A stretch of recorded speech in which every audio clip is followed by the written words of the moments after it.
পিনাকি ভট্টাচার্য আমাদের সবার প্রিয়, সবার ঘৃণার পাত্র, শুধু বাংলাদেশের মৌলবাদী জঙ্গিদের ছাড়া। কি ভারতীয় এজেন্ট! পিনাকির সর্বশেষ কয়েকটা ভিডিও দেখে আমার মাথায় এই চিন্তাটা ঘুরপাক খাচ্ছে। আসুন আমরা আসলে পিনাকির বিষয়টা একটু তলিয়ে দেখি, একটু গভীরে যাই, গভীরে গিয়ে দেখি পিনাকি কি সত্যি ভারতের এজেন্ট নাকি সে অন্য কিছু। পিনাকি ভারতের এজেন্ট কি এজেন্ট না এটা নিয়ে কিন্তু মোটামুটি দ্বিধাবিভক্ত আছে। যারা তার ভিডিও শোনে, যারা তার অ্যাক্টিভিটিস জানে, অনেকে তাকে সরাসরি ভারতের এজেন্ট বলে ইতিমধ্যে কিন্তু ঘোষণা করেছে, আর অনেকে মনে করে যে সে শুধুই বাংলাদেশের জঙ্গিদের প্রতিনিধি। পিনাকির সর্বশেষ কয়েকটা ভিডিওতে একটা প্যাটার্ন আছে, এবং একটা ভিডিও দেখলাম যে ওই যে আমাদের উত্তরবঙ্গে যে একটা হিন্দু মন্দির হচ্ছে সেটা নিয়ে যে একটা বিতর্ক চলছে, ওইটাকে কেন্দ্র করে পিনাকি একটা ভিডিও করেছে। সেখানে সে বাংলাদেশের উত্তরাঞ্চল অর্থাৎ রংপুর ডিস্ট্রিক্ট এবং চিটাগাং অঞ্চলকে এমন সুন্দর একটা প্যাকেজ তৈরি করেছে, এবং এটা করতে গিয়ে পিনাকি স্বভাবত যেটা করে বিভিন্ন ধরনের আপনার রেফারেন্স ইত্যাদি নিয়ে আসে, এবং ওর প্রয়োজনে ও কোনো মুদি দোকানদারের বক্তব্যকে এটা আন্তর্জাতিক বক্তব্য হিসাবেও কিন্তু সে তার বক্তব্যে প্রতিষ্ঠিত করে। সেভাবে সে এই দুইটা অঞ্চলকে একটা ভারতের হাতে মানে তুলে দেওয়ার মতো একটা প্যাকেজ তৈরি করেছে, এবং বিষয়টা দেখার মতো। কিন্তু এজেন্ট আবার এইভাবে কাজ করে না। পিনাকি এজেন্ট কি এজেন্ট না এইটা যারা খোঁজ খবর রাখেন তাদেরকে সন্দেহকে দৃঢ় করেছে কয়েক বছরের মধ্যে বা আগে ক্যাথেরিন শেকডাম নামে এক ব্রিটিশ ফ্রেঞ্চ ইউরোপিয়ান মহিলা, আর কি 40-45 বছর বয়স। সে প্রায় 10 বছর ধরে ইরানের গভীরে ঢুকেছিল। ইরানি যে ক্ষমতাবান ব্যক্তিরা ছিল, এমনকি খামেনির সামনে পর্যন্ত গিয়েছিল এটা মনে করা হয়, এবং ইরানের সরকারের যে পলিটিক্যাল এজেন্ডা বা পলিটিক্যাল বক্তব্য সেগুলোর পক্ষে কথাবার্তা বলে সে অনেক কিছু করেছে। এবং পরে সবাই তাকে মানে এই বলে দায়ী করা হয়েছে যে সে এই ইরানিয়ানদের থেকে তাদের সাথে ঘনিষ্ঠ হয়ে তাদের তথ্য সে ইসরায়েলের কাছে প্রকাশ করেছে, এবং মূলত মোসাদের এজেন্ট। যদিও ক্যাথরিন শেকডাম সেটা সে রিফিউজ করেছে, সে বলেছে এটা সত্য না, কিন্তু এটা ব্যাপকভাবে বিশ্বাস করা হয়। আর এইরকম তথ্য জানার পর পিনাকি সম্পর্কেও যারা এইসব ব্যাপারে অনেক বিশেষ করে কনস্পিরেসি থিওরি বিশ্বাস করেন, তারা এই পিনাকিকে মনে করেন যে একই কায়দায়, অর্থাৎ ভারতের বিরুদ্ধে গালিগালাজ করে, আওয়ামী লীগের বিরুদ্ধে গালিগালাজ করে মূলত পিনাকি ভারত এবং আওয়ামী লীগ, যেহেতু আওয়ামী লীগ আর ভারত এই দুই পক্ষ পলিটিক্যালি কিছুটা অ্যালাইন্ড আছে, কারণ ভারত একটা ধর্মনিরপেক্ষ দেশ, আওয়ামী লীগ একটা ধর্মনিরপেক্ষ রাজনৈতিক শক্তি। বাংলাদেশে আওয়ামী লীগের বিরুদ্ধে যারা আছে তারা তো ধর্মীয় শক্তি, অর্থাৎ তাদের রাজনীতিটা ভারতের সাথে অ্যালাইন্ড না। এমনকি বিজেপিও কিন্তু মুখে যদিও ধর্মীয় সংগঠন, কিন্তু প্র্যাকটিক্যালি তারাও কিন্তু একটা ধর্মনিরপেক্ষ রাজনৈতিক শক্তি। এই বিতর্কে যাব না, গালি এখানে দিয়েন না, ভবিষ্যতে কোনো এক সময় এটা আলোচনা করব কিভাবে বিজেপিও একটা গণতান্ত্রিক রাজনৈতিক শক্তি। একটা কথা এখানে বলা ভালো যে পিনাকি সম্পর্কে যত আর্গুমেন্ট করা যায়, সত্যিকারে পিনাকি কি সেটা সবচেয়ে বেশি ব্যাখ্যা করা যায় পিনাকি যা কিছু করে। পিনাকি যা কিছু করে, যা কিছু চায়, অর্থাৎ তার ঘোষিত চাওয়া যেটা, এজেন্ট হিসাবে তো তার ঘোষিত চাওয়া এক, ভেতরের চাওয়া ভিন্ন হবে, সেটা স্বাভাবিক। কিন্তু পিনাকি যা করে এবং তার ঘোষিত চাওয়া, এইটা কিন্তু সবচেয়ে ভালো ব্যাখ্যা করেছে, আপনারা সবাই চিনেন, ওনার নাম মুফাসসিল ইসলাম। মুফাসসিল ইসলাম ইত্তেফাকে প্রকাশিত একটা কাগজ বের করেছিলেন। এখন এই কাগজটা নকল কি আসল আমি জানি না, এটা ব্যাপক সংখ্যক মানুষ বিশ্বাস করেছে, আবার আমি এটাও ধরে নিতে পারি যে অনেকে বিশ্বাস করে নাই। ইত্তেফাকে প্রকাশিত এই কাগজে বলা হয়েছিল যে পিনাকির যে মা, এবং পাকিস্তান আমল বা পাকিস্তানের মানে পিনাকি যে সময়টা জন্মগ্রহণ করেছে ওই সময়টায় একজন পাকিস্তানি কর্নেল বা আর্মি অফিসার ওই অঞ্চলে চাকরি করত, এবং তার সাথে পিনাকির মায়ের প্রেম হয়, এবং পিনাকি এবং পিনাকির মায়ের, পিনাকির ওই পাকিস্তানি লোকের এবং পিনাকির মায়ের প্রেমের ফসল হলো পিনাকি। পিনাকির শরীরের গঠন এবং চোখ, কথাবার্তা, এগুলোতে কিন্তু মোটামুটি একটা পাকিস্তানি ছাপ কিন্তু আছে। আমি কিন্তু এটা বিশ্বাস অবিশ্বাস কিছু করি নাই, আমি শুধু বলছি যে যুক্তিটা। পিনাকি যেটা চায় পিনাকি যেইভাবে জামাত প্রীতি পোষণ করে, যেভাবে সে সারা পৃথিবীর সব প্রতিষ্ঠিত সত্য থিওরিকে উল্টে দিয়ে জামাতের পক্ষে থিওরি রচনা করে এবং পাকিস্তানের পক্ষে থিওরি রচনা করে এবং মুক্তিযুদ্ধের কত মানুষ মারা গেছে না গেছে, বঙ্গবন্ধুকে যেভাবে অসম্মান করে, আওয়ামী লীগকে যেভাবে সে বাংলাদেশের সব দুঃখের কারণ মনে করে ইত্যাদি যদি আমরা দেখি, এবং পিনাকির যদি এগুলোই ঘোষিত উদ্দেশ্য হয়, অন্য কোনো উদ্দেশ্য না থাকে, তাহলে এটা মোটামুটি এই বিশ্লেষণটা পুরোপুরি মিলে যায় যে পিনাকির সাথে পিনাকির মা সম্পর্কে ওই পাকিস্তানি আর্মি অফিসারের প্রেমের যে কথা বলা হয়েছে সেখান থেকে পিনাকি জন্মগ্রহণ করেছে। এবং এরকম হলে আমরা সহজেই বুঝতে পারি পিনাকির বাপ পিনাকিকে মেনে নিলেও এক ধরনের টানাপোড়েন তো রয়ে গেছে ওর শৈশবে। ফলে শৈশব থেকে পিনাকি কিন্তু একজন মানে নো ম্যানস ল্যান্ডে জন্মগ্রহণ করা একটা শিশু। নো ম্যানস ল্যান্ডে জন্মগ্রহণ করা মানে হলো যে পিনাকি শৈশব থেকে আমার আপনার মতো স্বাভাবিক মনস্তত্ত্ব নিয়ে কিন্তু ও বেড়ে ওঠেনি। ওর মার সাথে যদি ওই আর্মি অফিসারের প্রেম থাকে, মা ওকে কান্নাকাটি করে তার কথা বলেছে এবং পাকিস্তানের প্রতি ওর প্রীতি এবং ভালোবাসা জন্ম নিয়েছে, এগুলো কিন্তু খুব স্বাভাবিক। এবং আমি এটা বলছি কেন জানেন, পিনাকি যা প্রচার করে সেটা কিন্তু এই থিওরিটা, এটা সত্য বলে অনেকে, আমি সত্য মিথ্যা বলছি না, আমি বলছি যে পিনাকিকে বিশ্লেষণ করার জন্য এইটা হলো সবচেয়ে যৌক্তিক। অর্থাৎ যে এটা যদি বানানো হয়, কিন্তু এই ঘটনাটা যদি সত্য হতো যে পিনাকির বাবা একজন পাকিস্তানি, পিনাকির মা বাংলাদেশি হিন্দু, পরবর্তীতে যেভাবে ঘটনা প্রবাহ এড়িয়েছে, এই ধরনের একটা শিশুর যে ধরনের জটিল শৈশব থাকে সেখান থেকে আজকে পিনাকি যা হয়েছে, যা সে করছে, একেবারে সরল রৈখিক আপনার অনুবাদ। এটা কোনো বিশ্লেষণও না। অর্থাৎ পিনাকি আজকে যা করছে, যা পাকিস্তানের পক্ষে, ভারতের বিরুদ্ধে এবং বিশেষ করে আওয়ামী লীগকে যেভাবে গালি দেয়, প্রতিটা জিনিস কিন্তু ওই তত্ত্বের সাথে মিলে যায়। এখন ওই কাগজ কি এত বড় কাগজ, ওটা কি নকল, এটা আসলে কাগজটা নকল এটাও কিন্তু আমার মনে হয়নি। তবে এই ব্যাপারে এই ব্যাপারে আসলে বিষয়টা পরিষ্কার করা উচিত। মুফাসিল ইসলাম তো বের করেছিলেন, পরবর্তীতে এটা নিয়ে আর আলাপ আলোচনা নেই। যেখানে একটা সন্ত্রাসী সারা দেশ ধ্বংস করে দেওয়ার সক্ষমতা রাখে, তার সম্পর্কে আসলে সব ধরনের কাগজপত্র কিন্তু বিচার বিশ্লেষণ করা উচিত এবং সত্য যদি কোথাও পাওয়া যায় সেটা আসলে মানুষকে জানানো উচিত, যাতে এই ধরনের একটা ক্রিমিনালের চরিত্র আমরা ভালোভাবে বিশ্লেষণ করতে পারি। পিনাকি যদি এটা হয়ে থাকে তাহলে কিন্তু মানে ওই কাগজটা যদি সত্য হয়ে থাকে, মুফাসিল ইসলাম যে কাগজ আমাদের দেখিয়েছেন সেটা যদি সত্য হয়ে থাকে, আসলে পিনাকিকে নিয়ে বিশ্লেষণের আর কিছুই নাই। তার যেভাবে জন্ম এবং যেই ধরনের টেনশনের মধ্যে তার জীবন গড়ে উঠেছে, যে পিতা চলে গেছে, মাকে রেখে স্বাভাবিক চলে যাবে, এবং যেই পিতার তাকে মানুষ করেছে, অন্তত লেখাপড়ার খরচ দিয়েছে, সেই পিতা তার পিতা নয়, এই ধরনের একটা পরিস্থিতি, যদিও এটা পৃথিবীর অনেক দেশে স্বাভাবিক, কিন্তু বাংলাদেশের মাত্র একটা সমাজে এটাকে খুবই কদাকার একটা অবস্থান হিসাবে চিহ্নিত করা হয়। অর্থাৎ পিনাকি সারাক্ষণই অনুভব করেছে যে সে একটা জারজ। আমি কিন্তু জারজদের ভালোবাসি। কেউ যদি সত্যিকারের জারজ হয়ে থাকে, জারজ বলতে বিবাহ বহির্ভূত সম্পর্কে যদি কোনো সন্তান হয়, আমি আমার নৈতিকতা বড় জোর যারা বিবাহ বহির্ভূত সন্তান উৎপাদন করেছে তাদের জন্য আমার ভিন্ন বিচার থাকতে পারে, কিন্তু ওই সন্তানটাকে আমি অত্যন্ত মমতার দৃষ্টিতে, স্নেহের দৃষ্টিতে, সবচেয়ে বড় কথা তার আত্মমর্যাদা যাতে কোনোভাবে ক্ষুণ্ণ না হয় সেই দিকে কিন্তু আমার যে মানুষ হিসাবে আমার যে বিকাশ সেটা কিন্তু ওই দিকে যায়। কিন্তু আমাদের সমাজ তো সেটা না। চিন্তা করেন, 5 জন যদি জানে, এমনকি তার পিনাকির পরিবারের মধ্যেও, তাহলে কি পরিমাণ ঘৃণা, কি ধরনের টানাপোড়েন, কি ধরনের আপনার একটা সাইকোলজিক্যাল নিপীড়নের মাধ্যমে পিনাকি মানুষ হয়েছে। এটা আরো ব্যাখ্যা করে এই ঘটনাটা।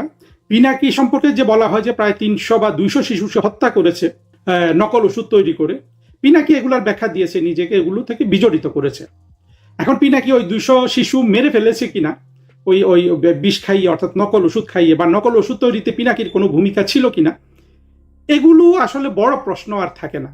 পিনাকি এই পর্যন্ত যে ধরনের কার্যক্রম করেছে, যেই দানবীয়তা নিয়ে, যেই হিংস্রতা নিয়ে সে 24-এর জঙ্গি উত্থানের পর আওয়ামী লীগের লোকজনকে মেরে ফেলার জন্য বাংলাদেশি জঙ্গিদের উস্কে দিয়েছে, কিংবা কিছুদিন পরে হয়তো দেখা যাবে বিএনপিকে মেরে ফেলার জন্য। আজকে দেখলাম ওই যে কষা জাহেদকে মানে যেভাবে আটকানোর জন্য, মানে যেই হিংস্রতা নিয়ে পিনাকি বলছে এগুলা, পিনাকির এই চরিত্রটা যে ও যে একটা হিংস্র, হিংস্রতা যে ওর সাথে কেউ পারবে না, এইটা এতটুকু হিংস্রতা কিন্তু ওই 200 বা 300 শিশুকে নকল ওষুধ খাইয়ে মেরে ফেলা পিনাকির পক্ষে কিন্তু অসম্ভব না। খেয়াল করবেন, আমি কিন্তু পিনাকি কাজটা করেছে কি করেনি সেই দিকে যাচ্ছি না, এগুলো নিয়ে তর্ক করতে পারে, কিন্তু পিনাকির ভিতর যেই ধরনের হিংস্রতা এবং নিষ্ঠুরতা আছে সেটা দিয়ে কিন্তু ওই কাজটা না, হচ্ছে অনেক আরো বেশি শিশুকে মেরে ফেললে কিন্তু পিনাকির কিছু এসে যায় না। যেমন এই যে হামে যে এত শিশু মেরে ফেললো ইউনুস, বাংলাদেশেরও কোনো বিকার নাই, ইউনুসেরও কোনো বিকার নাই। ইউনুস কিন্তু আবার পিনাকির চেয়েও উঁচু দরের নিষ্ঠুর এবং অন্য জটিল ক্যারেক্টার, এটা আজকে কথা বলছি না, কিন্তু প্যাটার্নটা চিন্তা করেন। পিনাকির যে নিষ্ঠুরতা এর মধ্যে প্রকাশ হয়েছে, সেখানে সে 200-300 শিশু কিন্তু মেরে ফেলতে পারে, এটা কোনোভাবেই অসম্ভব কিছু না।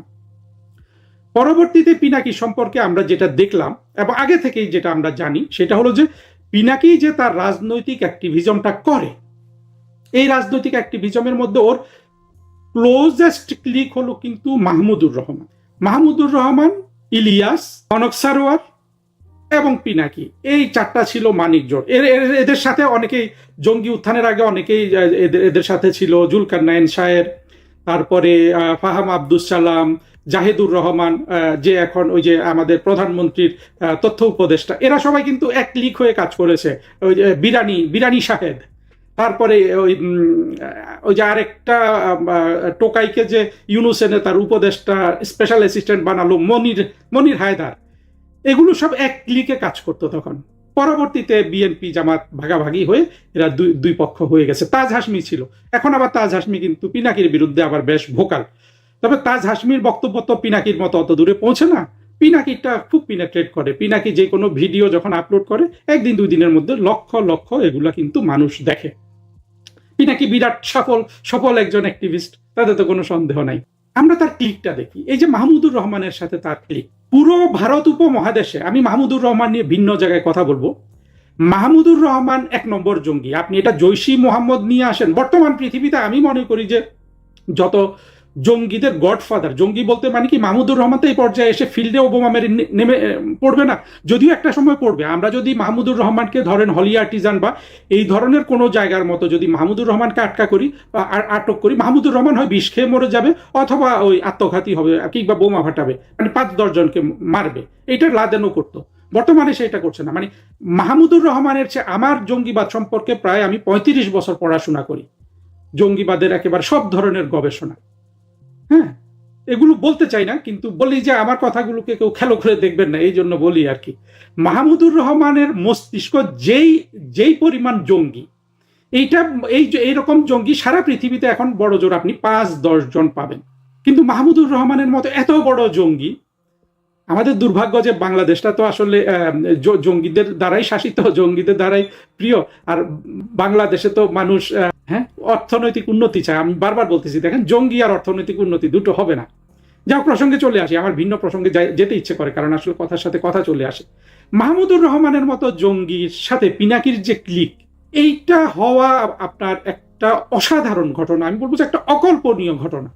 হয় পিনাকি মাহমুদুর রহমানের মতো মগজ ধোলাইকৃত ইসলামিক জঙ্গি হয়ে গেছে, ইসলাম ধর্মকে ভালোবেসে বা ইসলাম ধর্মের যেই অংশটাকে জঙ্গিবাদ আপনার অনুশীলন করে সেই অংশটাকে ভালোবেসে পিনাকি সেই ধরনের জঙ্গি হয়ে গেছে।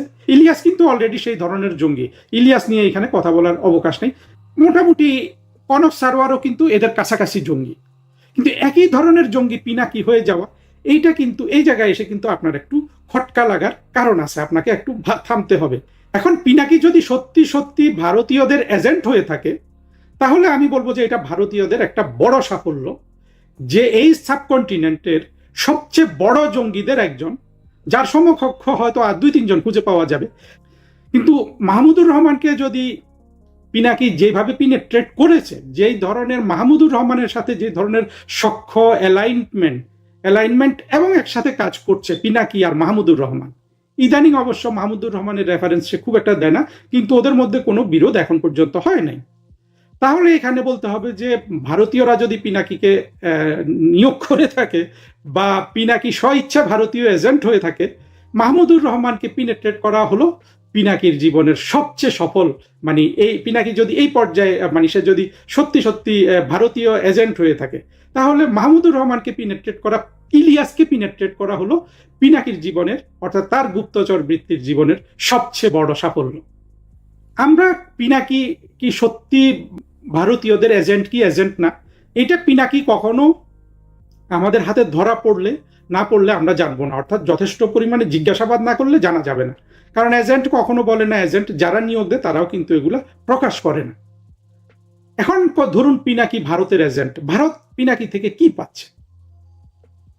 হ্যাঁ, ভারত পিনাকির কার্যক্রম দ্বারা বাংলাদেশের মৌলবাদী জঙ্গি জামাত এদেরকে এক্সপোজ করছে খুব ভালোভাবে।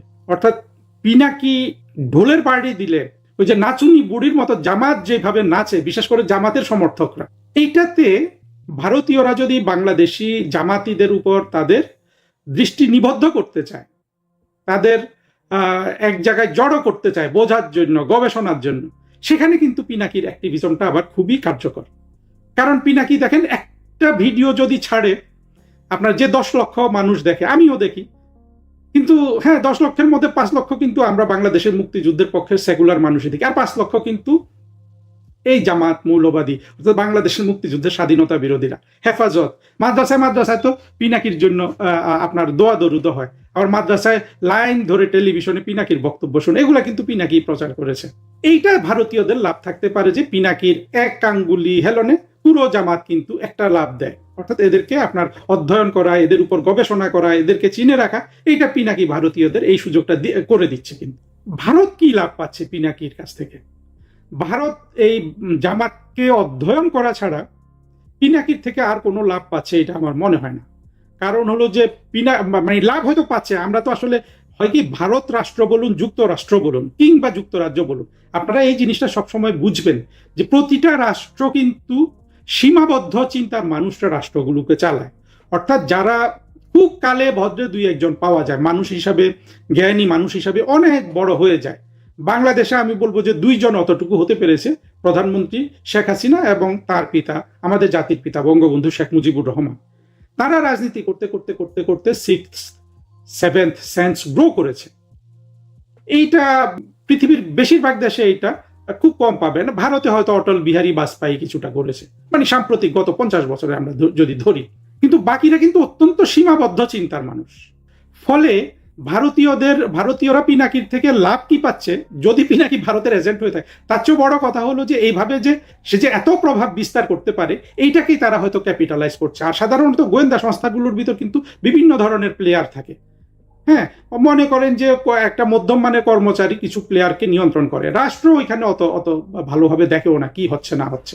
আবার বিভিন্ন ধরনের বিভিন্ন স্তরের ব্যবস্থা থাকে। ফলে সহজ হিসাব নাই আসলে কোনো কিছু লাভ লোকসান বাইর করতে। কিন্তু পিনাকির দ্বারা বাংলাদেশের হিন্দুরা যে পরিমাণ ক্ষতিগ্রস্ত হচ্ছে, পিনাকি এবং তার সহযোগী গৌতম দাসকেও আমার কম মনে হয় না, যদিও গৌতম দাসের রিচ অনেক কম। আর গৌতম দাস হলো যে ইন্টেলেকচুয়ালি পিনাকির চেয়ে একটু বেশি ক্যাপেবল। পিনাকি হলো মোটামুটি ইউনুস টাইপের বক্তৃতা বিবৃতি দেয়া, ইউনুসের চেয়ে বেশি, মানে ইউনুসের চেয়ে পিনাকি জ্ঞানী, এতে কোনো সন্দেহ নাই। পিনাকি যা কিছু পড়াশোনা করেছে ইউনুস হয়তো, মানে পিনাকি 1 বছর 2 বছরে যতটুকু নিজেকে উন্নত করে ইন্টেলেকচুয়ালি, ইউনুস কিন্তু তার সারা জীবনও আবার সেটা পারে নাই। এর ভিন্ন আলোচনা, ওইখানে গেলাম না। কিন্তু এদের দুজনেরই পড়াশোনা করা, জানাশোনা একটু বেশি। যদিও আবার পিনাকির ভিডিও দেখে আমি এই মন্তব্য করছি না। পিনাকি যেই মজাদার ভিডিও আমাদের পরিবেশন করে, এইটা যে কোনো অনার্স পড়া একটা ছেলে, সে যদি তার চোখ কান খোলা থাকে, সে যদি অনুসন্ধিৎস হয়, আর তার যদি আপনার এই যে আইটি টেকনোলজিটা জানা থাকে, কিভাবে ভিডিও এডিট করতে হয়, কিভাবে কি সাউন্ড দিতে হয়, ব্যাকগ্রাউন্ড দিতে হয়, এগুলো জানলে যে কোনো একটা কলেজ বিশ্ববিদ্যালয়ে পড়া যে কোনো একটা মেধাবী ছাত্র এটা তৈরি করতে পারবে বর্তমান যুগে। এটা কোনো বিষয়ই না। সেই দিক থেকেও আমি কিন্তু পিনাকিকে বিচার করছি না যে ওর ভিডিওর জন্য ওকে আমি এত মহান করছি না, কিন্তু দীর্ঘদিন ধরে তো ওকে অবজার্ভ করছি, সেখান থেকে বলছি। আমি অন্যদের মতো বলে দিব না যে পিনাকি ভারতের এজেন্ট কি এজেন্ট না, কারণ যেই বলে সে তো প্রমাণ দিতে পারে না। আমিও যেহেতু প্রমাণ দিতে পারবো না, আমি সেটা বলবো না। আমি আসলে আপনার চিন্তাটাকে প্রসারিত করছি যে পিনাকি ভারতের এজেন্ট হলে পিনাকি থেকে ভারত কি পাচ্ছে, ভারত থেকে পিনাকি কি পাচ্ছে। ভারত থেকে পিনাকি কিছুই পাচ্ছে না, অর্থাৎ ভারতের এত ক্ষতি করছে পিনাকি, কিন্তু পিনাকি সম্পর্কে তো ভারতের কোনো বার্তা নাই রাষ্ট্রীয় পর্যায়ে অন্তত, সেটাও কিন্তু সন্দেহের উদ্রেক করে। এই যে বলা হয় না, এটা সত্য মিথ্যা জানি না, আমি এখানে গুজব রটাতে আসিনি, সাম্প্রতিককালে ভারত বিদেশে কিছু মানুষকে অ্যাটাক করেছে, খুনও করেছে, এই ধরনের বক্তব্য ভারতের বিরুদ্ধে আছে। ভারত খুন করেছে কি খুন করেনি এটা আমি জানি না, আমার কাছে কোনো প্রমাণ নেই, কিন্তু ভারত বিদেশের মাটিতেও কিন্তু তাদের দেশের জন্য শত্রু মনে করে এমন লোকজনকে তাড়া করে, এটা আমরা বলতে পারি। কিন্তু ভারত কিন্তু পিনাকিকে তাড়া করে না, এইখানেও কিন্তু আপনি সন্দেহ করতে পারেন। পিনাকি সম্পর্কে আর 2-3টা কথা বলে এটা শেষ করে দিচ্ছি। পিনাকি ভারতের এজেন্ট কি এজেন্ট না, জামাতের এজেন্ট কি এজেন্ট না, এগুলো কোনোদিন হয়তো জানা যাবে, কোনোদিন হয়তো জানা যাবে না, কিন্তু পিনাকি চরিত্রটাকে আমাদের বিশ্লেষণ করতে হবে।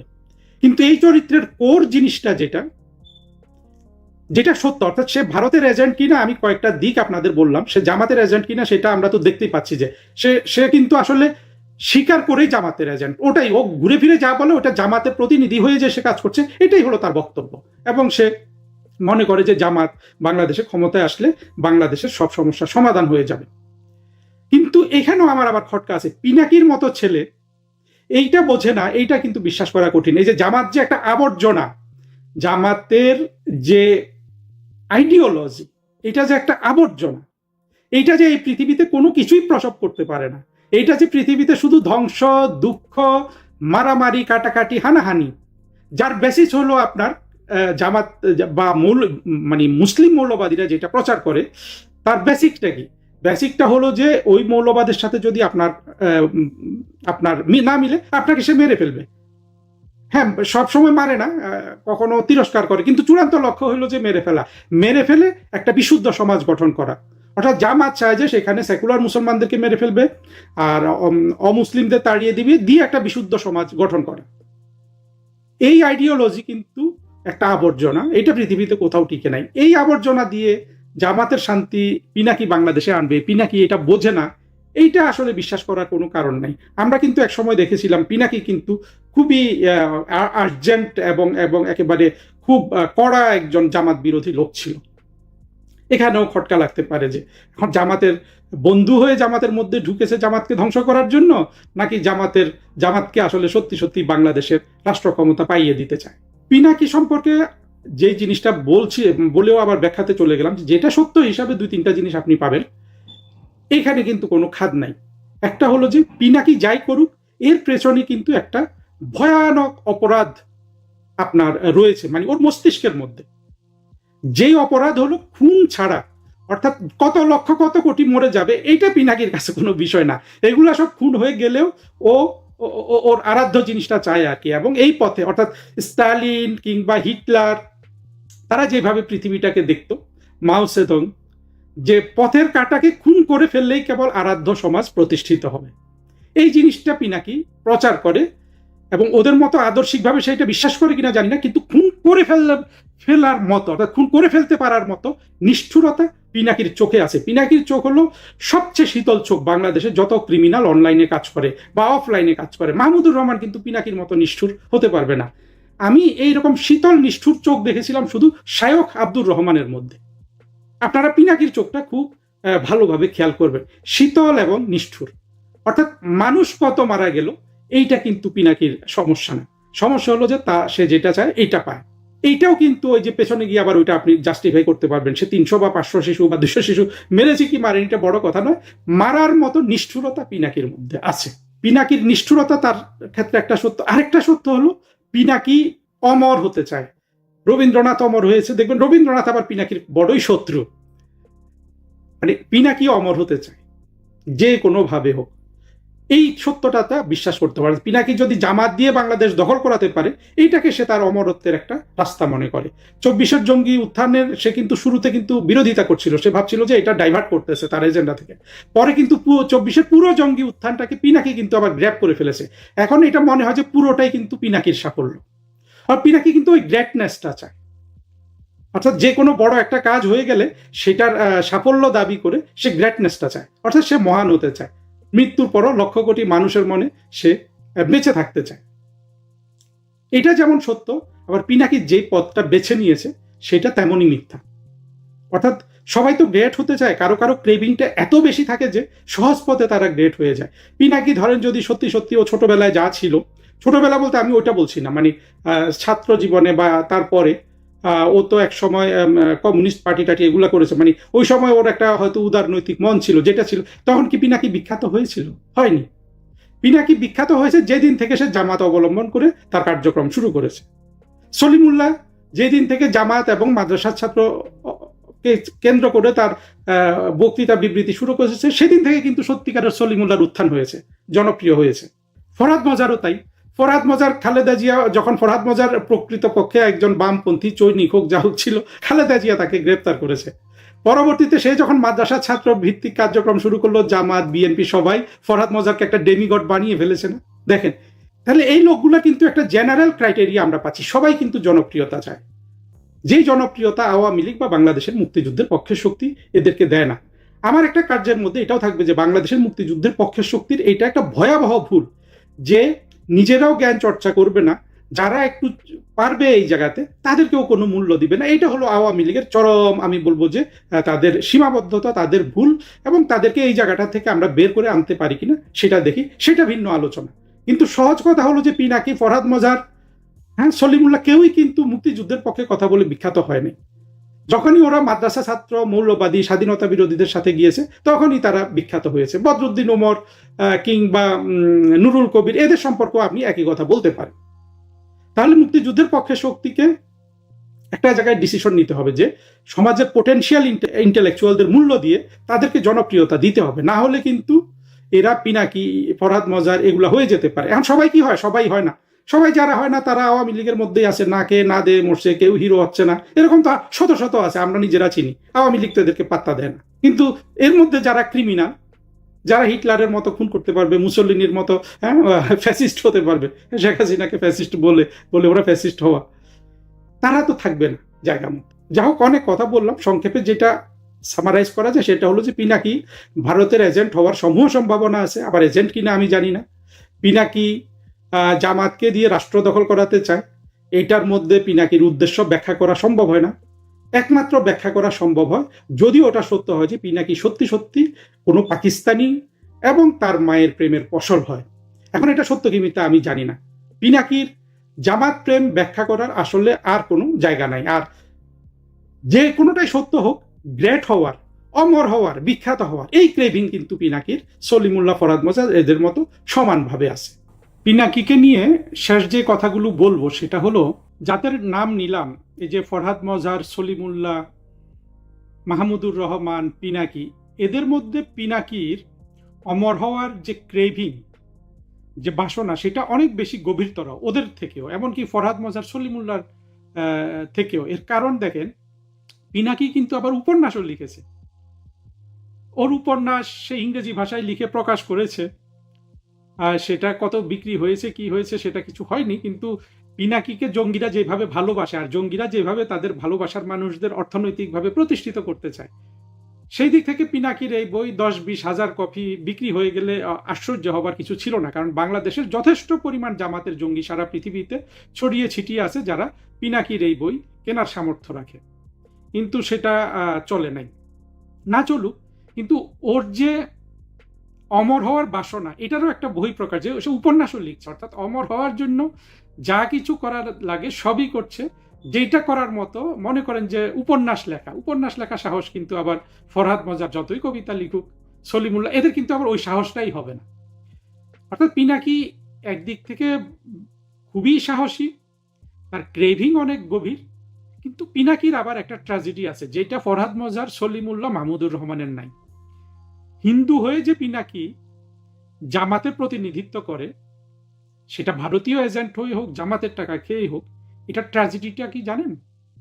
এই অবস্থাটাকে আপনি তুলনা করতে পারেন, ধরুন একটা পিতা তার 8 বছর 10 বছরের ছেলেটাকে দিনে 3 থেকে 5 বার ধর্ষণ করে, তবু ওই সন্তানটা কিন্তু পিতাকে ছেড়ে যায় না বা পিতার বিরুদ্ধে কিছু বলে না। এটা একটা অসুস্থ, অস্বাস্থ্যকর পরিবেশ না? পিতা না হোক, ধরেন যে কোনো একজন প্রিটেইডর মানুষ রাস্তা থেকে একটা শিশুকে তুলে এনে খাওয়াচ্ছে, দাওয়াচ্ছে, সব করছে, আর দিনে ধরেন তাকে, যে সে যেহেতু সমকামী, সে ওই বাচ্চাটাকে, কিংবা শিশুকামী, সেই বাচ্চাটাকে দিনে 5 বার, 3 বার, 2 বার রেগুলার বেসিস সে বলাৎকার করছে। ছেলেটা কিন্তু কিছু বলছে না। এটা একটা অসুস্থকর পরিবেশ না? অস্বাস্থ্যকর না? পিনাকির এই অ্যাক্টিভিজম জামাতের হয়ে, এই যে অ্যাক্টিভিজমটা সে করছে, এটা তাকে প্রসিদ্ধ বানাচ্ছে, অর্থ দিচ্ছে, ওর তো ইউটিউবে রোজগারি এখন অনেক। কিন্তু এই নিদারুণ ট্রাজিক বাস্তবতায় কিন্তু পিনাকি তার জীবনটা যাপন করছে। এবং পিনাকির মতো মানুষ, আবার এদের আবার কমন গুণ, পিনাকি, ফরহাদ মজার, সলিমুল্লাহ, এরা কিন্তু কখনোই আপনার মানে কোনোদিন তৃপ্তিটা পাবে না। কেন পাবে না জানেন? কারণ তৃপ্তিটা ওদের মগজের মধ্যে নাই। ওরা ভাবে যে সিস্টেমটা আমাকে তৃপ্তি দিচ্ছে না, আদর্শ সিস্টেমটা গড়ে উঠছে না। আদর্শ সিস্টেম পৃথিবীতে কখনো কোথাও গড়ে উঠবে না। এটা শুধু সচেতন মানুষ তার মগজকে সুস্থ করার মাধ্যমে সেই জায়গাটা পেতে পারে। এবং তারা যে এই অসুস্থতাটায় ভুগছে, যে তৃপ্তিটা পাচ্ছে না, এটা যে ওদের মগজের দোষ। দেখবেন এই জুলাই জঙ্গিদের মধ্যে, মানে জুলাই তো ওদের একটা বিশাল সফলতা পিনাকির, ও কিন্তু আবার অশান্তিতে পড়ে গেছে যে না, জুলাই কিছুই দেয় নাই, বিএনপি ক্ষমতা গ্রহণ করছে, আবার পুরনো জিনিস ইত্যাদি ইত্যাদি। এগুলো শুনলে আমাদের কাছে মনে হবে যে না, ও তো আসল সমাজের জন্য অপেক্ষা করছে। বিষয়টা তা না। বিষয়টা হলো দোষটা, রোগটা হলো ওর মস্তিষ্কের মধ্যে। এই রোগটা আপনার সবার আছে। আমরা যারা এটার ব্যাপারে সচেতন, আমরা থেমে যাই এক জায়গায়, কিন্তু ওরা ওইটা নিয়ে সচেতন হতে পারে না, অথবা রোগটা এতই তীব্র যে ওইখান থেকে ওদেরকে ওই রোগ কোনোভাবেই উপশম হবার নয়। ফলে এই আপনি সলিমুল্লাহকেও দেখবেন, ফরহাদ মজারকেও দেখবেন, পিনাকিকেও দেখবেন যে ওরা যদি একটা জিনিস পেয়ে যায়, পরের দিনই কিন্তু ওদের মাথায় নতুন আন্দোলন উৎপাদন হয়ে যায়। তো যেটা বলছিলাম যে সব মিলে পিনাকির ওই ট্র্যাজেডিটা আপনি, হ্যাঁ, আমার বিশ্লেষণ করার সুযোগ নেই, ভিডিওটা লম্বা হয়ে যাচ্ছে। ট্র্যাজেডিটা আপনি বিশ্লেষণ করার দরকার নেই, আপনাকে শুধু চিন্তার খোরাকটা দিচ্ছি। এই যে দেখেন, পিনাকি জামাতের হয়ে এত কিছু করছে, হ্যাঁ, একটা ভিডিও বের হলে 2 কোটি জামাত লাভ দিয়ে বের হয় পিনাকির একটা ভিডিও বের হওয়ার জন্য। আপনারা এই 2 কোটি জামাতের একটা ব্যক্তিকেও পাবেন না। জামাতের যেটা আরাধ্য, যার জন্য জামাত এই পৃথিবীটাকে জাহান্নাম করে ফেলছে, যে পরকালে অনন্ত শান্তি বেহেশতে গিয়ে ভোগ করবে, এই বেহেশতের ভাগটা পিনাকিকে কিন্তু, যতক্ষণ পিনাকি হিন্দু আছে ততক্ষণ কিন্তু কোনো জামাত কর্মী দিবে না, দিতে পারবেও না। এটা একটা ট্রাজিক অবস্থা না? এইটাকে যদি আপনি গভীরভাবে চিন্তা করে নিজের মাথার মধ্যে প্রসেস করতে পারবেন, তখন আপনি নিজেই কনভিন্সড হবেন যে পিনাকির জীবনের অবস্থাটা ঠিক সেই শিশুটার মতো, যাকে তার বাবা প্রতিনিয়ত বলাৎকার করছে, কিন্তু শিশুটা কিছু বলছে না। এমন একটা অস্বাস্থ্যকর পরিবেশে কিন্তু পিনাকি জীবনযাপন করছে। ভারতের যে পারমাণবিক ইশারা, কোন দেশের জন্য? ভারতের 12টি পারমাণবিক ওভারহেড বোমা বা ওভারহেড বলা হয়, সরি ওয়ারহেড বলা হয়, দুঃখিত। ভারতের 12টি যে পারমাণবিক ওয়ারহেড মোতায়েন করলো, মানে সক্রিয় করলো, কি কারণে? এই যে ভারতের প্রতিরক্ষা নীতিতে, ভারতের সামরিক নীতিতে একটি মারাত্মক পরিবর্তন আনলো, এটা সামাজদার কেলে ইশারা বি কাফি। সেই জন্য এটা নাম দিয়েছে ইশারা, যে ভারতের পারমাণবিক ইশারা কোন দেশের জন্য? নিশ্চয়ই এটা বার্মার জন্য নয়। কোনো পাগলও বিশ্বাস করবে না যে বার্মাকে ভয় দেখানোর জন্য পারমাণবিক ওয়ারহেড বা বোমা সক্রিয় করেছে। নিশ্চয়ই বার্মার জন্য নয়। এবার আসেন তার পাশে সবচেয়ে দেশ কাছের কে? আমাদের বাংলাদেশ যদি ধরেন, বাংলাদেশের জন্য নয়, কারণ বাংলাদেশের সাথে তার পারমাণবিক যুদ্ধ করার কোনো প্রয়োজনই নেই। তাহলে রইল বাকি কার জন্যে? কেউ কেউ বলবেন এটা পাকিস্তানের জন্য, তাই না? আমার কিন্তু তা মনে হয় না। আপনারা কমেন্টস করে জানাবেন যে আপনারা আমার সাউন্ড শুনতে পাচ্ছেন কিনা। যদি বলেন যে পাকিস্তানের জন্য, আমি তাও মানতে রাজি না। কারণ পাকিস্তানকে সতর্ক করার জন্যে ভারত কখনোই 12টি ওয়ারহেড পারমাণবিক বোমা সক্রিয় করবে না, এমনি সরাসরি যুদ্ধে চলে যাবে। যদি পারমাণবিক হামলাও করে, তারপরও তাদের সতর্ক করার কিছুই নেই, কারণ ভারত পাকিস্তানকে প্রতিদ্বন্দ্বী মনেই করে না। ভারত পাকিস্তানের সাথে যুদ্ধ করে জিতে আসতে হবে এই চিন্তাই তারা করে না। তারা জানে পাকিস্তান এমনি যুদ্ধ করতে পারবে না, পাকিস্তানের সেই মুরদ নাই। জি, যারা দেখতেছেন একটু কমেন্টস করবেন যে আমার বক্তব্য শোনা যাচ্ছে কিনা, আমাকে একটু পরিষ্কার দেখা যাচ্ছে কিনা, কারণ আমি টেকনোলজিতে খুবই দুর্বল এই বিষয়গুলোতে। আপনারা একটু জানাবেন যে আপনি আমাকে শুনতে পাচ্ছেন কিনা, ইয়েস বা নো বলে আমাকে সতর্ক করবেন। জি, thank you very much, it is heard. হ্যাঁ, এটা বলতেছিলাম। তাহলে ভারত কিন্তু এই প্রথমবারের মতো এই কাজটি করলো। তারা কিন্তু সবসময় ডিফেন্সিভ মোডে খেলে। অনেকটা ইতালির ফুটবল ডিফেন্সিভ মোডে, সবসময় ডিফেন্সিভ। তো হঠাৎ করে ভারত ডিফেন্সিভ মোড থেকে hello guru everything is fine, thank you very much, thank you কি MD Salauddin ji, Rupan Das ji, okay ji, thank you very much, good morning Sohana Kiya, awesome analysis ji, thank you very much উস্তাদ। ও উস্তাদ চলে আসছেন, থ্যাংক ইউ, থ্যাংক ইউ।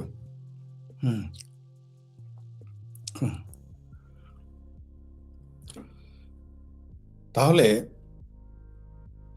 এই যে পারমাণবিক ওয়ারহেড, তারা কিন্তু শুধু যে আকাশপথে জন্য করেছে তা না, কিন্তু এটা কিন্তু সমুদ্র পথের জন্য। আমি সামরিক ব্যাখ্যাগুলো মানে আমি সামরিক ভাষায় হয়তো করতে পারবো না, কারণ আমি সামরিক ব্যক্তি নই, ঠিক আছে? আমি সামরিক ব্যাখ্যা আপনাদের ওইভাবে হুবহু শব্দ দিয়ে ব্যাখ্যা করতে পারবো না, যেহেতু আমি কোনো সামরিক ব্যক্তি না।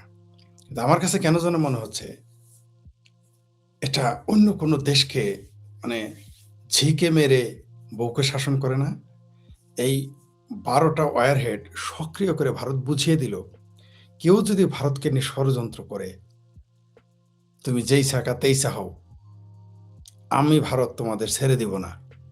কারণ 12টা পারমাণবিক ওয়ারহেড মানে বুঝেন কি ভয়ঙ্কর ব্যাপার, খুবই ভয়ঙ্কর ব্যাপার। জাপানে যেটা ঘটেছিল তার সাথে শত শত গুণ বেশি ক্ষতি হবে, মানুষ আক্রান্ত হবে, পৃথিবী আক্রান্ত হবে এই পারমাণবিক ওয়ারহেডগুলো দ্বারা। কল্পনাই করতে পারবে না মানুষ যে কি ক্ষতি হবে। এটা আমাদের এই মুহূর্তে কল্পনারও অতীত, কারণ পারমাণবিক বোমা হামলা করাই হয় নাই, আণবিক হামলা করা হয়েছে, পারমাণবিক হামলা করাই হয় নাই, মানে তার সাথে শত শত গুণ শক্তিশালী। যাই হোক, যেটা বলতেছিলাম, তাহলে ভারত কাকে ইশারা দিল? মাটি ও সমুদ্র, মাটির নিচে এবং সমুদ্রের নিচে অবস্থান নিয়েছে ভারত, আকাশে তো আছে। যুদ্ধের আগেই ভারতের এই যুদ্ধ প্রস্তুতি এই প্রথম আমরা দেখলাম। আমি কয়েকদিন যাবত এটা খেয়াল করতেছি, আমি বিভিন্ন আর্টিকেল পড়ার চেষ্টা করলাম, বিভিন্ন সামরিক ব্যক্তিদের বক্তব্য শোনার চেষ্টা করলাম, কিন্তু আমার কাছে মন পুত হচ্ছিল না তাদের কথায়। কোনো সন্দেহ নাই তারা তো বিশেষজ্ঞ, তারপর আমার মন পুত হচ্ছিল না, তাই একটু আলোচনায় আসলাম। আমার কাছে মনে হচ্ছে ভারত যে যুদ্ধের আগে যুদ্ধের প্রস্তুতি, এটা পৃথিবীর পরাশক্তিগুলোকে চ্যালেঞ্জ করে বসেছে। আপনাদের জানি আমার সাথে এটা একমত হবেন না, কিন্তু আপনাদের সাথেও আমি একমত হতে পারতেছি না। নিশ্চয়ই বাংলাদেশ বার্মার বিরুদ্ধে পারমাণবিক বোমার এই প্রস্তুতি নয়, এটা তো আপনারা একমত। আশা করি 90% মানুষ আমার সাথে একমত হবেন, এটা এই 12টি পারমাণবিক ওয়ারহেড সক্রিয় করা পাকিস্তানকে ভয় দেখানোর জন্য নয়। আশা করি এটাও আপনার আমার সাথে একমত হবেন। তাহলে কার জন্য? আসরের নাম নিতে মানা। আসলে এই পারমাণবিক ওয়ারহেডগুলো ভারত, আমার ধারণা যে পানিপথে যদি কেউ এসে আক্রমণ করে, যারা দূর থেকে, তাদেরকে লক্ষ্য করে এটা প্রস্তুত করে রেখেছে, এটা আমার ধারণা, খুবই একেবারেই ধারণা। যেমন আপনাদের আমি 7-8 বছর আগে বলেছিলাম যে একদিন পাকিস্তান কলকাতায় পারমাণবিক হামলার চিন্তা করবে, আপনারা হাসাহাসি করেছিলেন, আমার বন্ধুরাই হাসা, একজন আমার সাথে একমত নেই। কিন্তু এখন কিন্তু পাকিস্তানের প্রতিরক্ষা মন্ত্রী কিন্তু বলেই ফেলছে যে তারা কলকাতায় পারমাণবিক হামলা করবে। তো সেই হিসেবে মানে অনুমান করি, আমি বলছি না এটা হবে, আমার ধারণা ভারত এই পানিপথ অর্থাৎ জলপথ দখলের জন্য এগুলো করেছে, অথবা জলপথে আক্রমণ হতে পারে ভারত সেই প্রস্তুতি নিচ্ছে। নিশ্চয়ই জলপথে পাকিস্তানও তাকে কিছু করতে পারবে না, কারণ পাকিস্তানের সাথে জলসীমা নাই। আর বাংলাদেশের সাথে যেটা আছে, এখানে তো পাকিস্তান পারবে না আসতে, আন্তর্জাতিক আইনই পারবে না। তাহলে এখানে কারা আসবে? পাকিস্তানকে যারা, পাকিস্তানের আব্বা যারা, তারা আসবে। আমার মনে হয় সেই জন্য ভারত প্রস্তুতি নিচ্ছে এবং তাদের আগেই বলে দিল যে তুমি যদি আসো আমাকে আক্রমণ করতে, তাহলে কিন্তু এই হবে। আর যারা বড় বড় শক্তি, তারা কিন্তু এই পারমাণবিক অস্ত্রকে দেখে ভয় পায়। পাকিস্তানের পারমাণবিক অস্ত্র নিয়ে বহির্বিশ্বের তেমন কোনো আলোচনা নেই, কারণ তারা জানে এটা হয় সৌদি আরবের হুকুম ছাড়া এটা চলবে না, অথবা আমেরিকার হুকুম ছাড়া এটা চলবে না। এই 2 দেশের হুকুম, অথবা চায়না, অথবা 3 দেশের হুকুম ছাড়া পাকিস্তানের পারমাণবিক বোমা কাজ করবে না। কেউ মনে করে, বা আমিও মনে করি, পাকিস্তান এগুলো সেল করতেছে। আমার ধারণা তারা এগুলো সেল করে দিচ্ছে বা দিয়ে দিচ্ছে বা দিয়ে দিবে। আমার ধারণা। তাই ওটা নিয়ে তারা ভাবতেছে না। তারা ভাবতে ভারত কেন এটা করলো? কেন? ভারত তো আমেরিকা, সরি চায়না বা পাকিস্তান আক্রমণ করলেও ভারত আক্রমণ করে না, যুদ্ধের ঘোষণা করে না। তারা সাধারণ সংঘর্ষে যায়। তাহলে কেন পারমাণবিক হামলা? তা ১২টি ওয়ারহেড। পাকিস্তানকে ধ্বংস করার জন্য তো ১২টি ওয়ারহেডের দরকার নেই, ২টাই যথেষ্ট। তাহলে ১২টা কেন? দাল মে কুছ তো কালা হায়। সেই জন্য কিন্তু আপনাদের বারবার বলি, ভারত কিন্তু চাণক্য নীতির দেশ। ওই যে বাংলাদেশ দিয়ে খোঁচাইতেছে, ভারত কিন্তু বুঝে গেছে যে এই যে খোঁচাইতেছে, চুলকাইতেছে, খামচাইতেছে, যারা ছিঁড়তে পারবে না মুরগির পাখা, তারা বাঘের সাথে আসছে পাছার ধরতে, মানে ভারতের সাথে। ভারত কিন্তু বুঝে গেছে যে তাকে আসলে কে এদের পিছনে খোটা। ভারত কিন্তু তাদেরকে ভয় দেখাচ্ছে। ঠিক আছে? ভারত তাদেরকে ভয় দেখাচ্ছে। সেই জন্য পারমাণবিক ওয়ারহেড প্রস্তুত রেখেছে।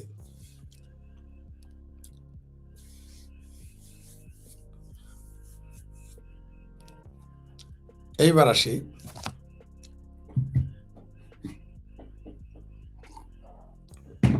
পৃথিবী হঠাৎ করে কেন যুদ্ধের দিকে যাচ্ছে বা গিয়েছে। প্রথমত, আগে কিন্তু যুদ্ধটা আফগানিস্তানে সীমাবদ্ধ ছিল। অনেকে ভেবেছে এই সোভিয়েত ইউনিয়ন ভেঙে গেলে বা সোভিয়েত ইউনিয়ন সরে গেলে ঝামেলা শেষ। প্রথমে ভাবলো সোভিয়েত ইউনিয়ন পিছিয়ে গেলেই শেষ হবে। সোভিয়েত ইউনিয়ন পিছিয়ে যাওয়ার পরে যুদ্ধ শেষ হয় না, সোভিয়েত ইউনিয়ন ভেঙে গেছে। সোভিয়েত ইউনিয়ন ভাঙার পর অনেকে মনে করলো কুলয়ার শেষ হয়ে যাবে, ঠান্ডা যুদ্ধ শেষ, কিন্তু হয়নি। যুদ্ধ আবারও চলমান। মধ্যপ্রাচ্য তছনছ হয়ে গেল। যারা মানুষকে সাদকা দিত, জাকাত দিত, তারা এখন সদকা খেয়ে বেঁচে থাকতে হয়। যারা মানুষকে লাইনে দাঁড়িয়ে খাদ্য দিত, সেই ইরাক, লিবিয়া, তারা এখন লাইনে দাঁড়িয়ে খাদ্য খায়। উদ্বাস্ত হয়ে যারা পৃথিবীতে ধনী রাষ্ট্রগুলোর মানুষ এখন উদ্বাস্ত হয়ে ইউরোপে চলে যাচ্ছে। সেই যুদ্ধ আস্তে আস্তে ছড়তে ছড়তে কোন দিকে চলে আসছে?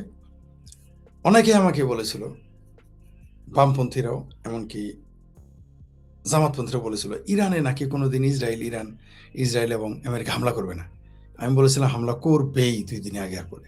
এই তো 3 বছর আগে আমার সাথে বিতর্ক হতো, বামপন্থীদের সাথে, জামাতিদের সাথে।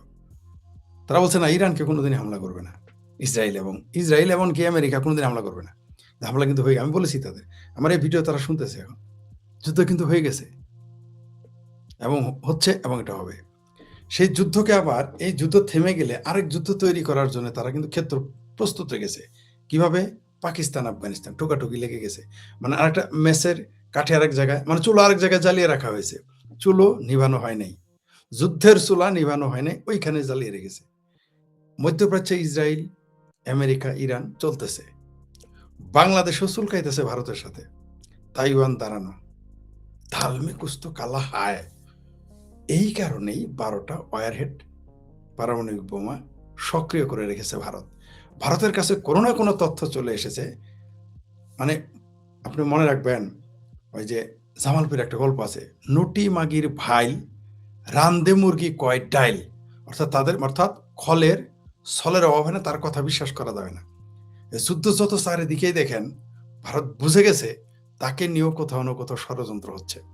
ভারত এটা বুঝে ফেলছে, ইরান যুদ্ধ হচ্ছে, আফগানিস্তান পাকিস্তান যুদ্ধ হচ্ছে, বাংলাদেশ দখলে নিছে। ভারতকে নিয়েও কোথাও কোনো না কোথাও কেউ না কেউ গেম খেলতেছে। ভারত সেগুলো বুঝে গেছে। তার জন্য প্রথমে তারা কি করেছে? ভারত, রাশিয়ার সৈন্য যেদিন ভারতে এসেছে, আপনারা জানেন কিনা জানি না, আমার যারা দর্শক তারা অন্তত অনেকেরই জানার কথা, আমি এটা এর আগেও বলেছি। ভারত কিন্তু এই মুহূর্তে রাশিয়ার সাথে সামরিক চুক্তি করে ফেলেছে। ভারতের সাথে যুদ্ধ মানে রাশিয়ার সাথে যুদ্ধ। এটা ওই যে সৌদি আরব আর পাকিস্তানের চুক্তি না, পিতপিত খেলা না। মানে যদি সত্যি ভারতকে কেউ আক্রমণ করে, সেটা রাশিয়ার যুদ্ধ হিসেবে বিবেচিত হবে। আবার কেউ যদি রাশিয়ার সাথে যুদ্ধ করে, সেটা ভারতের সাথে যুদ্ধ বিবেচিত হবে। এটা সৌদি আরব আর পাকিস্তান না, যে আফগানিস্তান আর পাকিস্তান যখন লাগবে, সৌদি আরব বলবো আমি কিছু জানি না। ঠিক আছে? অথবা ইরান আর সৌদি আরব যখন একে অপরের উপর বোম মারবে, পাকিস্তান বলবো আমি তো কিছু জানি না, এটা তো আমার ভাই। ওটাও কিন্তু চলবে না। রাশিয়ার সৈন্য 5,000 অথবা 6,000, আমার এক্সাক্ট ফিগার মনে নাই, 5,000 অথবা 6,000 সৈন্য, সামরিক পোশাক পরা সৈন্য অলরেডি ভারতে অবস্থান করতেছে এই মুহূর্তে।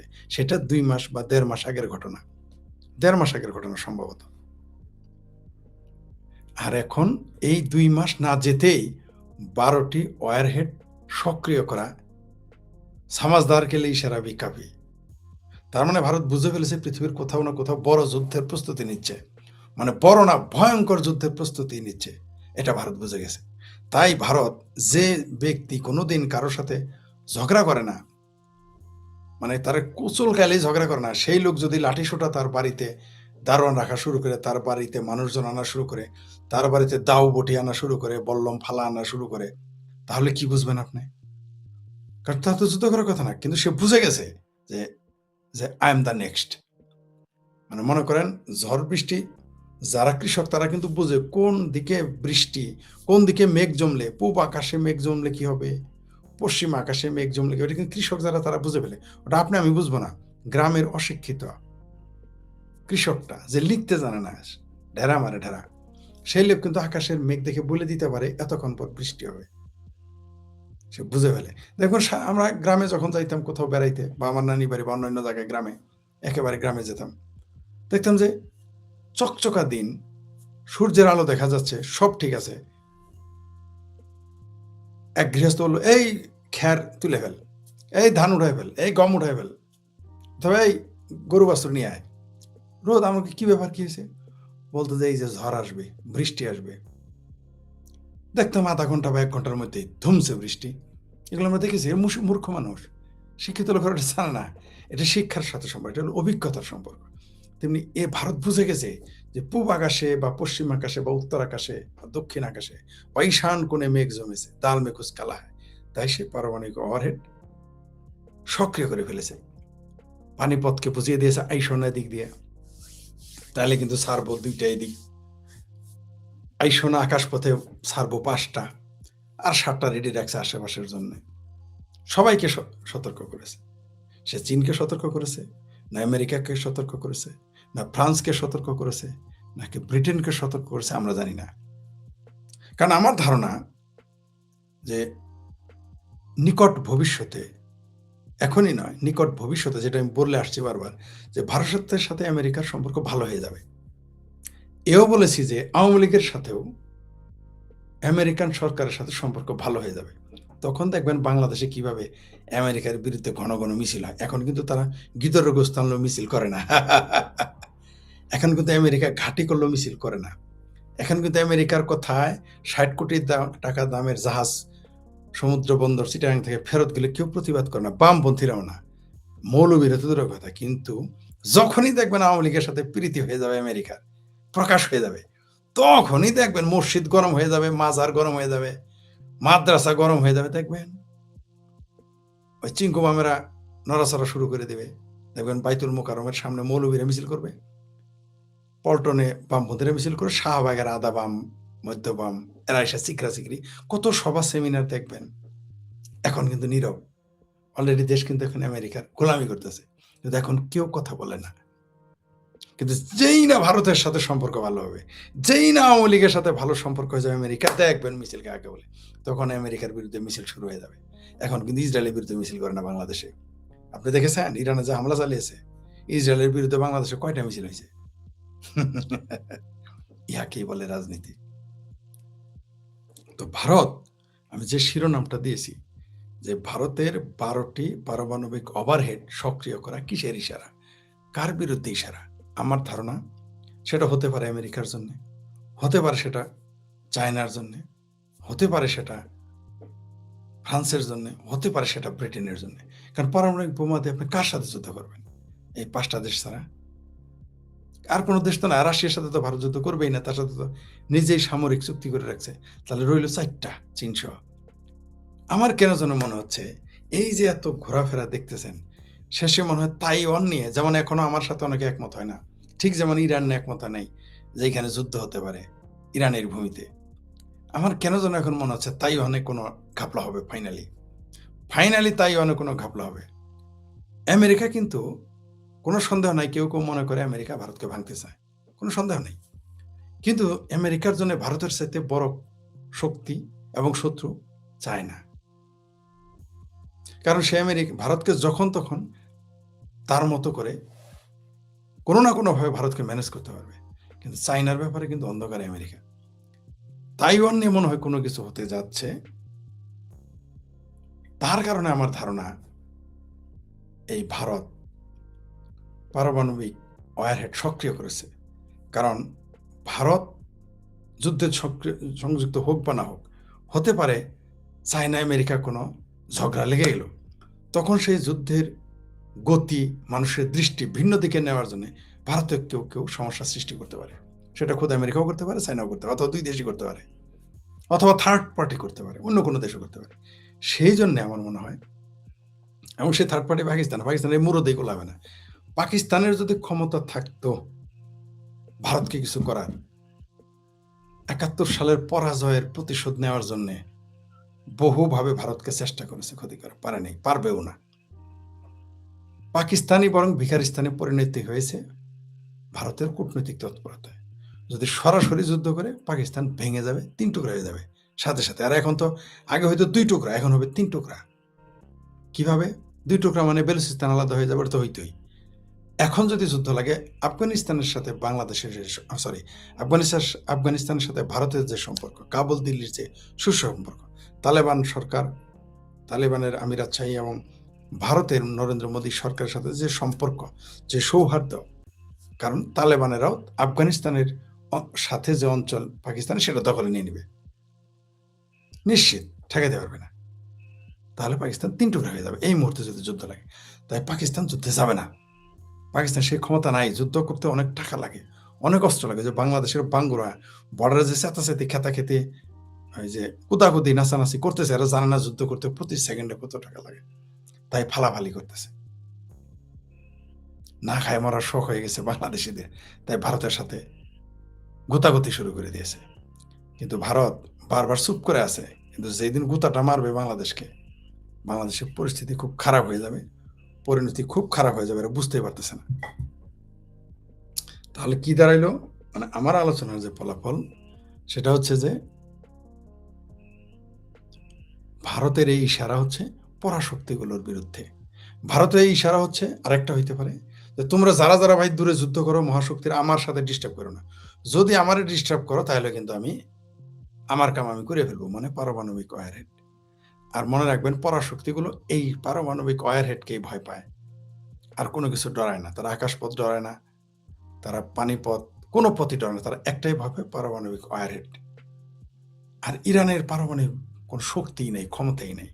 ইরানের যদি সক্ষমতা থাকতো তাইলে এদের পালে পালে দলে দলে মারা যাইতো না। আপনাদের বলেছিলাম না, যখন যুদ্ধ শুরু হলো বললাম না এই যুদ্ধ থামবে না, কেউ আমার সাথে অস্বীকার করেছে। কয়ে ফরিদ কি বুঝে, শেখ ফরিদ কি জানে, হুদাই এগুলো হয়। আমি বলেছি, যখন আপনারা বললেন এই যে সৌদি আরব আসতেছে, ইরান আসতেছে, কি পাকিস্তান আসতেছে, ভারত যাইতেছে, কোনোদিনই যুদ্ধ থামবে না। এই যুদ্ধ থামার জন্য শুরু করা হয় নাই। এই ইসরায়েল ইরানের যুদ্ধ থামানোর জন্য না, এটা শুরু করার, এটা যুদ্ধের শুরু। এই যুদ্ধ চলমান, চলতেই থাকবে কন্টিনিউয়াস। এটা দেখবেন কিভাবে, এটা যুদ্ধের চুলা এখানে রাখতেই হবে, কোথাও না কোথাও তো আগুন রাখতে হবে। আগুন যদি নিভাই দেন, পর আগুন জ্বালানোর জন্যই তো আপনাকে অনেক কষ্ট করতে হবে। সেই জন্য সবসময় একটা আগুন জ্বালিয়ে রাখতে হবে। এটা হচ্ছে চমৎকার একটা চুলা যুদ্ধের জন্য ইরান, সেটা জ্বালিয়ে রেখেছে, জ্বালানো থাকবে। আজকে দেখবেন চুপ থাকবে, 2 দিন চুপ থাকবে, 3 দিনের দিন মারবে, 9 দিন চুপ থাকবে, 10 দিনের দিন মারবে, 100 দিন চুপ থাকবে, 101 দিনের দিন, এইভাবে চলতেই থাকবে। তলে তলে আমেরিকা এবং ইসরায়েলের তাদের যে মাস্টার প্ল্যান, সেটা তারা এগিয়ে নিয়ে যাবে, ধীরে ধীরে এগিয়ে নিয়ে যাবে, এবং এগিয়ে নিয়ে যাচ্ছে। ইরানের অস্তিত্ব থাকবে না। আপনি যতই দোয়া করেন, সাদ্দামের জন্য কোটি কোটি মুসলমান দোয়া করছেন, 5 পয়সা কাছাকাছি নেই। আর ইরানের জন্য তো দোয়া করেনই নেই, কয়টা ফেসবুকে পোস্ট দিয়েছেন। আর ওই সাদ্দামের বেলায় যেরকম যে মিছিল মিটিং করছেন, তার 100 ভাগের 1 ভাগ মিছিল হয়েছে। ওই যত গায়েবানা জানাজা আমাদের ভাবির পোলা শিবিরেরা জামাতেরা করুক, ইসলামে গায়েবানা জানাজাই নাই। কিন্তু গায়েবানা ইরানে এতদিনে জানাজা করতেছে, মানে যার গরু সে কয় পাঞ্জা, পরশুরে কয় বছর বেনি। বাংলাদেশের জামাত শিবির খমেনির জানাজা শেষ করে ফেলছে, এতদিনে ইরান করতেছে। তা আবার আগামীতে মহরম মাসে করবে, বুঝতে পারছেন? আর ইসলামে মহরম নাই, বাংলাদেশের সুন্নি ইসলামে মহরম নাই। ওগুলো নাকি বেদাত, কুফরি, ওটা শিয়াদের অনুষ্ঠান। যাই হোক, তাহলে বিষয়টা কি দাঁড়াইলো? ইরান কিন্তু আসলে না, ইরানের অস্তিত্ব নাই। ইরান ফকা। আপনারা আমার গালি দিচ্ছেন না, যতই আপনি মনের মাধুরী মিশে চেষ্টা করেন, ইরানকে রক্ষা করতে পারবেন না। ইরান ভ্যানিশ, কিছুই থাকবে না, ফকা হয়ে যাবে, টেরই পাবেন না। যেই দেশের টেলিভিশন হ্যাক করে ফেলে, যেই দেশের সরকারি টেলিভিশন আরেক দেশ হ্যাক করে, যেই দেশের A to Z, মানে টপ লিডার থেকে একেবারে শেষ A to Z সব মেরে ফেলে, তারপরেও আপনি জিতাইতে চান? আপনাদের একটু ভাই আবেগ দিয়ে যুদ্ধ হয় না ভাই, জজবা দিয়ে বেশি দিন যুদ্ধ চলে না। শক্তির দরকার আছে, ক্ষমতার দরকার আছে। কেন এগুলা পারবেন না ইরানকে ঠেকাইতে? ওই যে বার্ট্রান্ড রাসেল বলেছিলেন যে সমাজতন্ত্র টিকবে না কারণ আমেরিকা চায় নাই। কালকে আমি নামটা বলছিলাম দুইজনের, আইনস্টাইন এবং বার্ট্রান্ড। পরে দেখি আমার নোট খাতায় দেখলাম লেখা আছে বার্ট্রান্ড রাসেল। বার্ট্রান্ড রাসেল এই কথা বলেছিলেন যে আমেরিকা চায় না তাই সমাজতন্ত্র টিকবে না, তাই পৃথিবীতে সমাজতন্ত্র বিদায় নিতে হবে। মানে সমাজতন্ত্র ভালো মন্দ, জনতার উপকারী, মানুষের উপকারী, মানবিক ইত্যাদি ইত্যাদি, বা মানবিক নয়, এগুলো বিতর্কে আমি গেলাম না। তিনি বলেছেন, মানে তিনিও বলেছেন, কোনো বিতর্ক নেই, বলছেন আমেরিকা চায় না তাই থাকবে না। তো ইরান আমেরিকা চায় না তাই ইরান থাকবে না, বক্তব্য ক্লিয়ার যে খোমেনি শাসন থাকবে না, ইরান চায় না তাই থাকবে না। আমেরিকা চায় না তাই থাকবে না, ইরান থাকবে না। ইসরায়েল চায় না তাই, আমি আপনাকে বলে দেই, ইসরায়েল চায় না ইরান থাকুক। বার্নার শো বলেছিলেন আমেরিকা চায় না তাই সমস্ত